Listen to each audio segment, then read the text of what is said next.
Bonjour à tous, c'est Félie et j'espère que vous allez bien. Je vous souhaite la bienvenue sur ce 6e épisode de la série Jardin de résistance sur le thème aujourd'hui concevoir son jardin. En effet, quand on arrive dans un nouvel endroit, que ce soit un vieux jardin ou une parcelle toute neuve, on a parfois du mal à savoir par quel bout prendre les choses et il arrive qu'on fasse des erreurs, qu'on perde du temps, qu'on perde de l'argent et finalement que le résultat ne soit pas à la hauteur de nos espérances. Donc dans cette petite vidéo, je voudrais vous donner quelques principes de base pour vous permettre de vous adapter à toutes les situations, même si c'est par les erreurs qu'on apprend.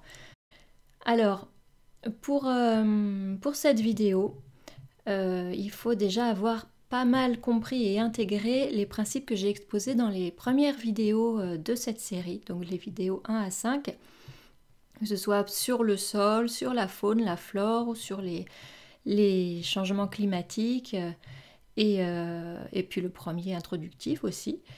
Parce que, en fait, la conception du jardin, elle ne se base pas sur quelque chose de... Enfin, sur des recettes, en fait. Elle se base sur une connaissance qu'on a du terrain et ce qu'on va pouvoir faire de cette connaissance. Sachant qu'on ne peut pas faire n'importe quoi, n'importe où, parce que voilà, on travaille avec la nature, donc il y a des choses qui marchent pas, tout simplement. Donc il faut déjà bien comprendre comment ça marche. Donc si vous ne l'avez pas encore fait, je vous recommande d'aller voir ces premières vidéos. Donc on va commencer par quelques principes, et puis après je vous expliquerai comment moi j'ai réfléchi pour mon jardin, qui est encore très neuf. Alors le premier principe, c'est de faire des allers-retours continuels entre votre rêve et la réalité. C'est-à-dire votre rêve, c'est de quoi vous avez envie dans l'absolu, dans un jardin, qu'est-ce que vous voulez qu'il vous procure. Ça peut être un endroit de repos, un endroit nourricier, ça peut être un endroit pour jouer, un endroit pour recevoir, ça peut être un petit peu tout ça. Ça peut être un lieu d'observation de la nature, ça peut être un lieu de relaxation, de méditation, bon, voilà. Et la réalité, c'est tout ce qu'on observe en fait. Quelle est la nature du sol, qu'est-ce qui peut pousser dans ce sol-là, quelles sont les conditions d'orientation, la température, ce qu'il y a autour, la pluviométrie aussi, toutes ces choses-là, s'il y a plus d'ombre, de lumière. Voilà, donc on a notre rêve et la réalité. Et en fait, quand on conçoit un jardin, en permanence, on va essayer de concilier les deux. Donc on fait des allers-retours pour finalement trouver une solution qui combine tout ensemble, que ce soit pas un compromis, une cote mal taillée, c'est pas du tout ça. Au contraire, c'est quelque chose qui fasse que le terrain vous permette de réaliser votre rêve. Donc il faut pas se dire, par exemple, faire la liste, moi je veux ça, et ensuite se dire, le terrain je vais bien le forcer et arriver à faire ce que je veux, par exemple en changeant la terre, en mettant des arbres qui pousseraient pas là, en faisant plus d'ombre. Enfin, bon. Il y a des choses qu'on peut pas forcer. Donc voilà, ces allers-retours continuels, c'était le premier point. Le deuxième point, pour composer les espaces, il faut aller du général au particulier, si vous voulez dessiner un plan par exemple. Donc généralement on se dit, je voudrais que mon jardin ce soit plus ci ou plus ça, et puis après vous vous dites, dans ceci et de ça, je voudrais qu'il y ait quand même plusieurs zones, peut-être une zone où on ferait ci, une zone où on ferait ça. Donc là on parle d'espace, mais on parle aussi de fonction du lieu, d'usage du lieu.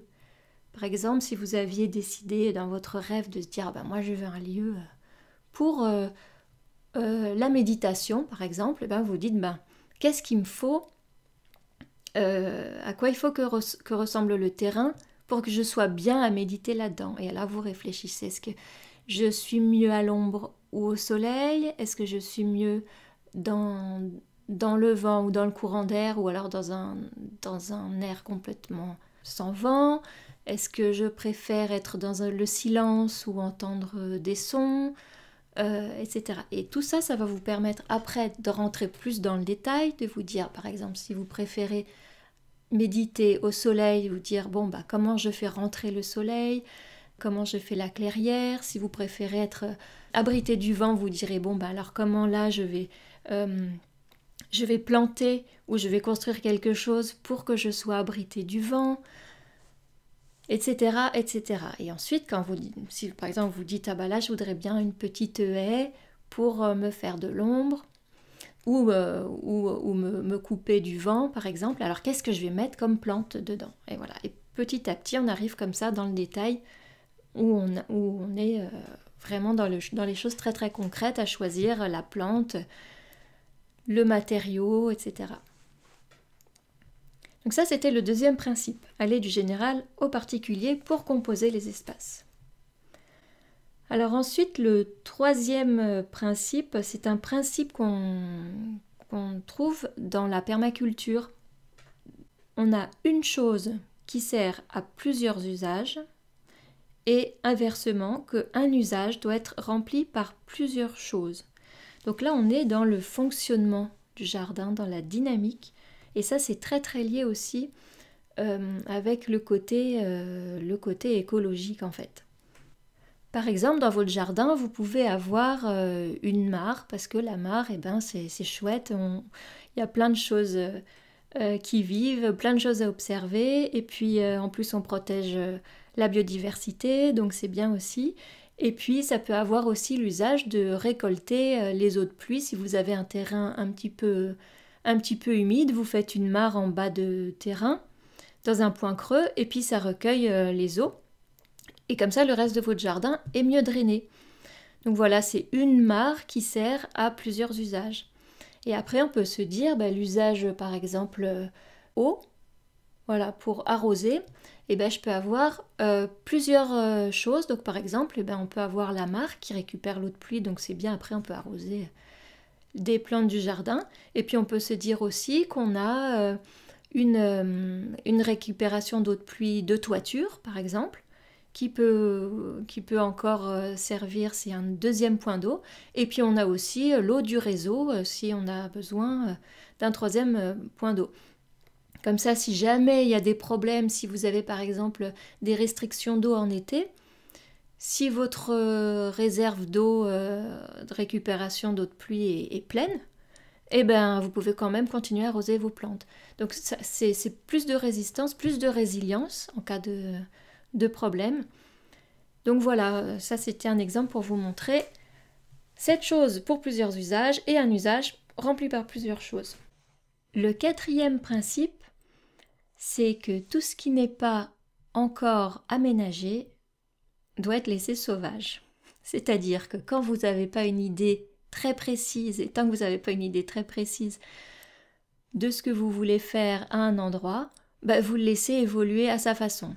Alors évidemment, il y a des limites. Si vous êtes en bordure de forêt et que vous avez les ronciers qui envahissent et les épines noires qui envahissent en 6 mois votre parcelle, faites un petit peu attention. Là, faut évidemment pas laisser les choses évoluer trop vite, parce que dès que les plantes ligneuses apparaissent, c'est beaucoup plus de travail si on veut dégager ensuite. Mais si ce n'est pas ce cas-là, si vous avez simplement des hautes herbes qui poussent, laissez-les pousser tant que vous ne savez pas ce que vous allez faire de ce coin de jardin. Pourquoi? Alors, il y a plusieurs intérêts. D'abord, ça vous fait une économie de temps. Parce que si par exemple vous avez des herbes hautes et que vous êtes persuadé qu'il faut que ce soit toujours court, vous allez devoir tondre toutes les semaines et ça va vous prendre énormément de temps, et pendant ce temps-là, vous ne pourrez pas faire le reste. Ensuite, plus important, ça vous fait une réserve de biodiversité. Donc nous, on est là quand même pour faire un jardin qui soit accueillant pour la biodiversité. Donc la moindre des choses, c'est de la laisser un peu s'exprimer pour savoir ce qu'elle a un petit peu à proposer. Parce que c'est aussi une force de proposition, votre jardin. Vous allez laisser pousser un peu les plantes, les mauvaises herbes, les plantes sauvages. Vous allez voir fleurir des choses qui n'auraient pas fleuri si vous aviez tondu. Et vous allez voir apparaître aussi des bestioles qui ne seraient pas venues si l'herbe avait été très courte, ou désherbée. Et donc ça vous fait une proposition. Votre jardin vous propose des choses et après vous pourrez dire « Ah bah tiens, cette plante sauvage, cette fleur sauvage, elle est chouette, je vais organiser mon calendrier de tonte en fonction de la floraison de ces fleurs-là parce qu'elles sont vraiment jolies et puis ça abrite plein de bestioles, par exemple. » Donc cette dimension de proposition, de surprise, c'est vraiment quelque chose de super agréable dans le jardin, de se promener, de se dire bah tiens ça j'avais pas vu, ça je retiens, ça je choisis de garder.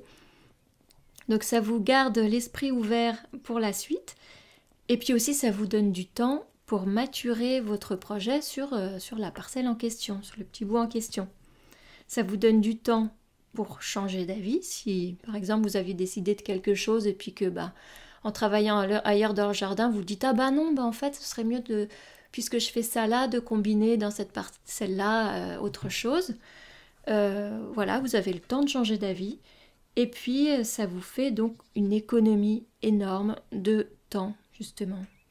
Parce que si vous dites « Bon, il faut que tout mon jardin soit propre, et puis petit à petit, comme sur une page blanche, je vais dessiner des choses, construire des choses. » Eh ben non, en fait, c'est pas comme une page blanche, elle reste jamais blanche. La nature, elle reste jamais vide. Elle continuera, elle, à pousser comme une malade. Et vous perdrez énormément de temps à juste essayer de refaire le terrain ras comme il était dans votre esprit, en fait. Donc ça, c'est énormément de perte de temps. Voilà, donc ça, c'était le 4e principe. Tout ce qui n'est pas précisément aménagé est laissé sauvage jusqu'à ce qu'on trouve une idée précise. Le 5e principe, c'est d'y aller progressivement, zone par zone, en se laissant le temps de réfléchir, de changer d'avis. Et y aller progressivement, c'est aussi ne pas bouleverser la vie en présence, parce que il faut bien se rendre compte, comme je l'ai dit dans le premier épisode d'ailleurs, qu'un jardin, c'est pas la nature. Quand on aménage un jardin, on emmerde un petit peu quand même, excusez-moi d'avoir choisi ces mots-là, mais on perturbe un petit peu la vie en place, les dynamiques en place. Donc il faut y aller doucement, il faut que chacun y trouve son intérêt. Sinon c'est que de la violence bête et méchante sur une nature qui ne vous a rien demandé. Donc cette dimension, ne pas bouleverser la vie en présence, ça laisse aussi le temps aux petites bestioles, aux petites plantes de s'adapter, de se déplacer.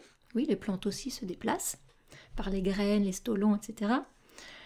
Et donc, c'est une façon douce d'aménager votre jardin. Y aller progressivement, zone par zone, c'est aussi y aller de façon légère.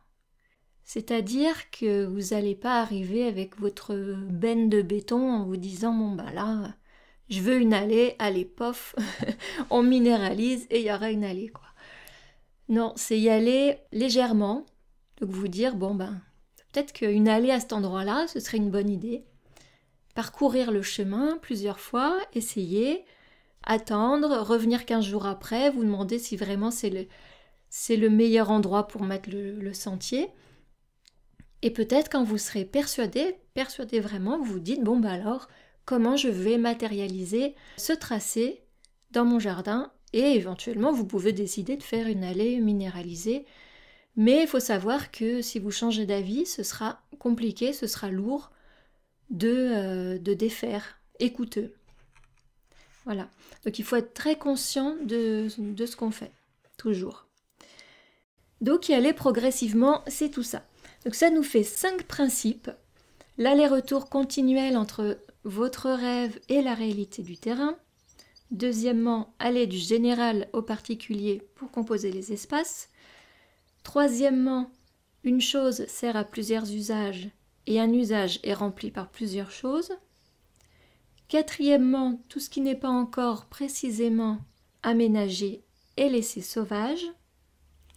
Et cinquièmement, on y va progressivement et légèrement en se laissant toujours la possibilité de changer d'avis. Voilà, alors maintenant je vais vous montrer un peu dans mon jardin comment j'ai appliqué ces principes pour moi-même.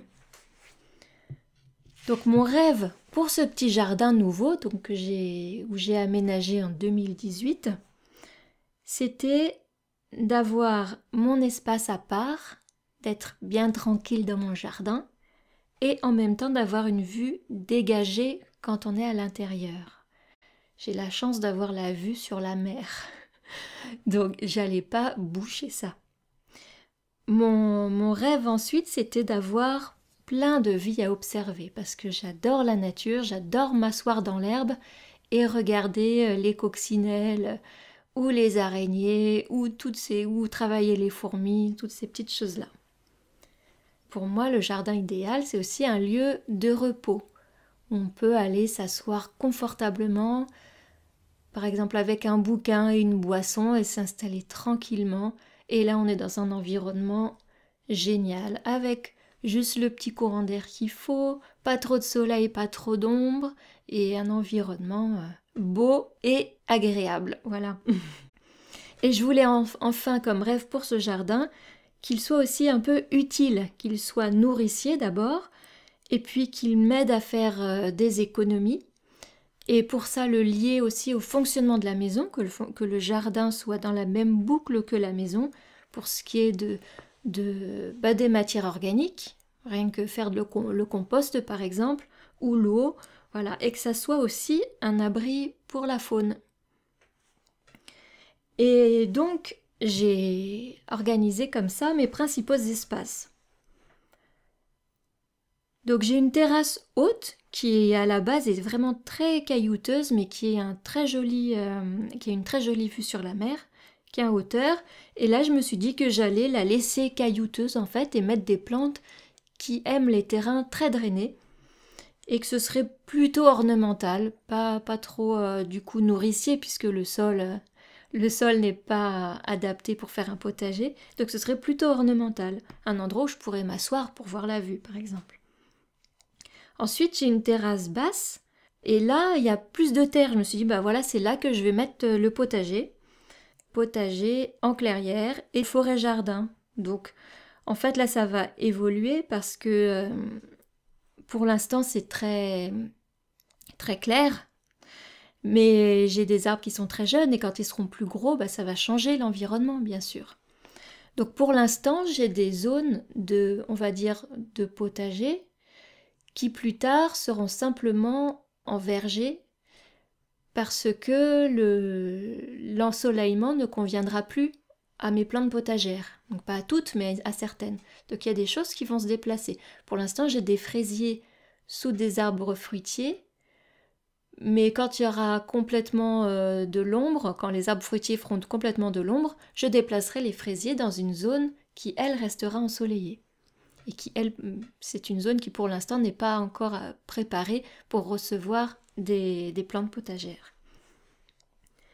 Alors j'ai cette terrasse qui donc va être plutôt nourricière, mais évidemment avec tout le côté ornemental aussi, avec des bordures de plantes vivaces, avec beaucoup de plantes sauvages, parce que finalement dans le potager, je peux laisser en accompagnement pas mal de plantes sauvages qui sont parfois aussi nourricières, comme le fenouil, comme les menthes sauvages et autres plantes du maquis ici en Corse, la nébida par exemple. On a aussi des petits oignons sauvages, des petits poireaux sauvages, des blettes sauvages. Pour ceux qui ont lu mon blog, je fais des choses sur les blettes sauvages. Donc tout ça, ça peut être autant nourricier qu'ornemental et autant nourricier pour moi que pour la petite faune du jardin. Et donc sur le même niveau que cette terrasse, j'ai aussi un côté nord qui est une zone plus fraîche, donc plus ombragée. Et du coup, je me suis dit que j'allais en faire vraiment une zone, enfin accentuer ce côté frais et ombragé pour avoir des plantes qui ne pousseraient pas dans les autres parties trop chaudes ou trop caillouteuses, etc. Donc dans cette partie, j'ai décidé d'enlever le maximum de pierres pour que le terrain retienne mieux l'eau Et je vais aussi faire une petite terrasse parce qu'il y a une pente dans ce terrain. Donc là, je vais faire une terrasse pour avoir plus d'épaisseur de terre et que ça retienne mieux l'eau. Que l'eau, quand il pleut très fort, ne dévale pas tout de suite et soit ralentie par cette petite terrasse. Donc tout ça, c'est en cours. Et dans cette partie-là, je peux y mettre la menthe, certains iris qui demandent plus de fraîcheur que d'autres. Voilà, des plantes, des groseilliers, des choses comme ça, des plantes qui, on va dire, dans leur état naturel, préfèrent les zones de sous-bois ou les zones proches des cours d'eau, etc., les zones plus fraîches. Ce sera ma partie fraîche. Voilà. Alors ensuite, juste pour vous montrer comment je peux mettre en pratique dans mon jardin le principe de permaculture dont je vous ai parlé. Alors il y a 2 choses. Depuis cette année, j'ai des toilettes sèches chez moi. Et donc ça me permet de nourrir le jardin et en plus de faire des économies d'eau. Ce compost de toilettes sèches, en fait, je l'ai disposé entre mes agrumes, qui sont encore tout jeunes et qui ont un petit peu de mal dans ce terrain, parce que c'est un terrain vraiment caillouteux et puis venteux, ensoleillé, donc j'essaye de leur faciliter la vie. Et les agrumes, c'est très gourmand de nature, il faut vraiment les nourrir toute l'année. Et donc, avec ce système, en fait, ils se nourrissent tout seuls. Leurs racines vont chercher dans le sous-sol la terre enrichie par le compost qui se dégrade tout seul avec les bestioles, avec la pluie. Tout ça, ça s'enfonce dans le sol tout seul.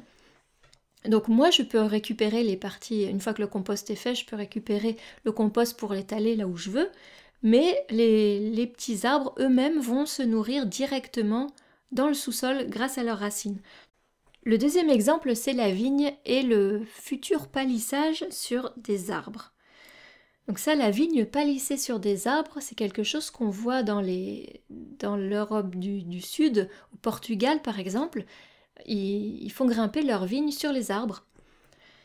Et quand je suis arrivée, je me suis aperçue qu'il y avait une vigne déjà en place, très très au bord de la terrasse. C'est vraiment, vraiment pas pratique pour la faire grimper. Et donc je me suis dit que j'allais peut-être faire au début un pavillon, peut-être un truc en fer, acheter une gloriette, enfin quelque chose pour faire grimper la vigne. Mais tout ça c'est cher et puis c'était un peu compliqué à mettre en place. Et donc je me suis dit que j'allais essayer cette technique. Et donc ça c'est pas encore effectif tout de suite parce que les arbres je les ai semés, c'est des graines que j'ai récoltées au début de l'année, j'ai semé en janvier, on va dire, dans des petits pots. Et qui ont donné des sorbiers, des cormiers. Et je viens de les planter, je les ai plantés à l'automne là. Donc pour l'instant ils sont tout petits, mais j'espère que assez vite ils pourront, enfin assez vite, moi je m'en fiche si c'est que dans 10 ans, vous voyez, qu'ils pourront porter la vigne, aider la vigne à se palisser. Et donc voilà, ça c'est un projet sur le moyen terme, hein, je ne suis pas pressée. Un jardin, ça se construit aussi dans le temps.